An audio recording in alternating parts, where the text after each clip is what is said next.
Hey guys, welcome to the Recruiting Corner. Joshua Zimmerman, your host. Definitely welcome you back into a new year. Hopefully your new year was as good as mine.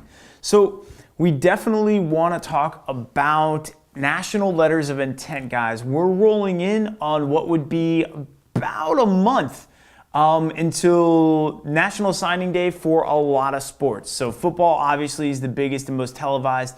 That's going to happen on February 1st. But we want to talk about what a national letter of intent is, what they're used for, and then I'm going to rattle off some dates for you guys so you understand what is going to be happening here. It's going to be a fast roller coaster. For most of you seniors that have been working hard on your recruiting, this is the time that everything's going to pay off. This is what you've been working for, and hopefully you guys are signing a national letter of intent. So a national letter of intent, well, what is it? Basically, it's the contract that you sign with the school of your choice. Now, national letters are only used for Division I and Division II.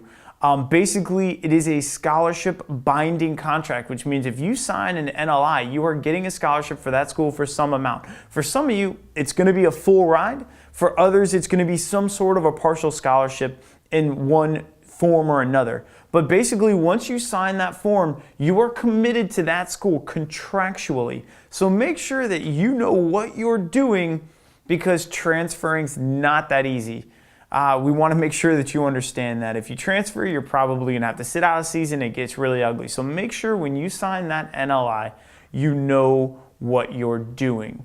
And it's exciting. Get excited. You've worked hard. As I mentioned before, you've worked hard all your life. So basically, right now, date-wise, we are in the middle of the junior college football mid-year transfers that started back in December. It was December 21st.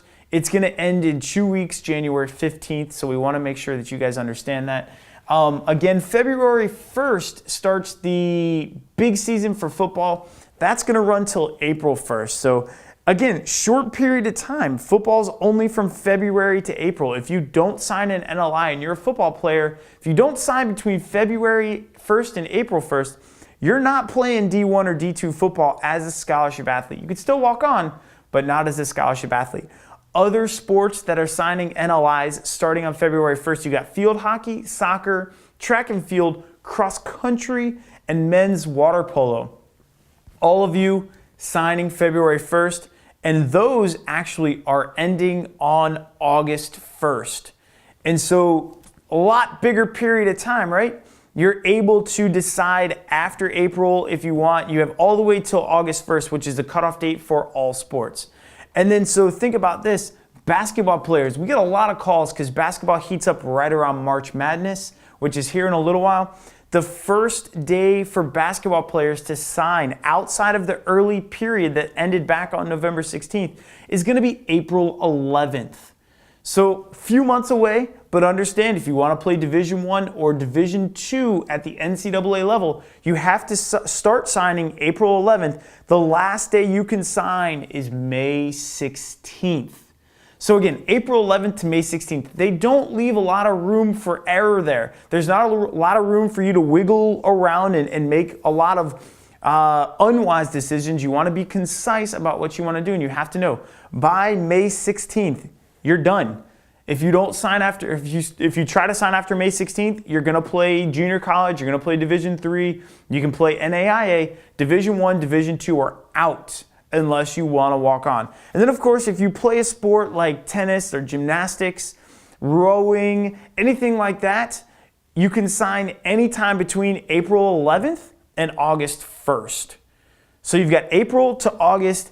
Anytime between that, baseball, softball, all that stuff is all late signing periods. So you have the entire summer to go ahead and figure out if you're going to get a scholarship offered to you, or if what school you're basically going to sign with. So understand those dates, very important. Mark them on your calendar.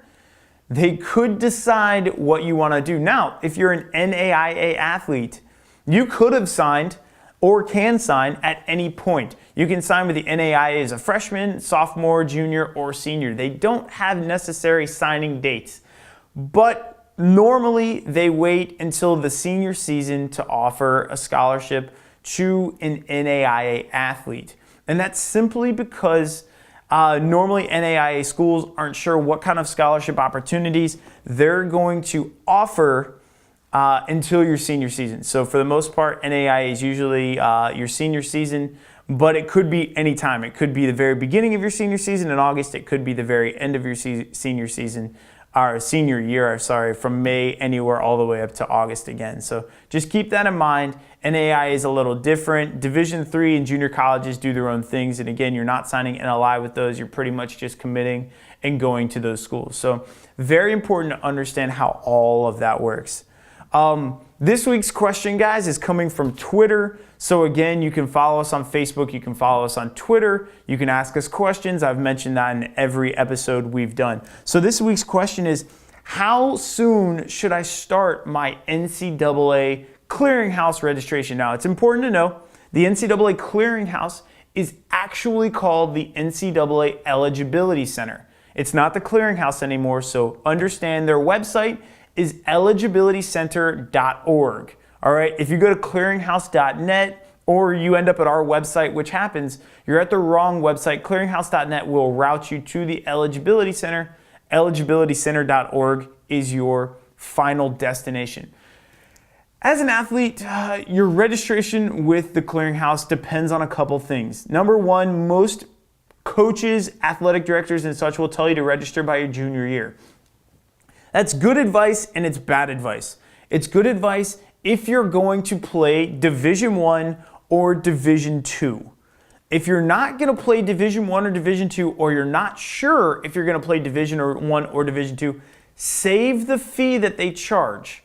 Anywhere from $65 to $95 is what their fees are. Save the fee.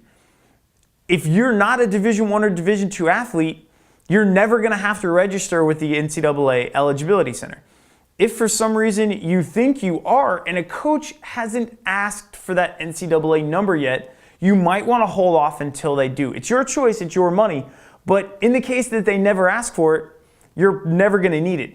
And the only way the NCAA ever clears you as an athlete is if the coach, which means a coach asks you for your ID number, you give the coach an ID number, that coach contacts the NCAA and puts you on what's called an institutional request list. So if you're put on what's an IRL, you will get cleared.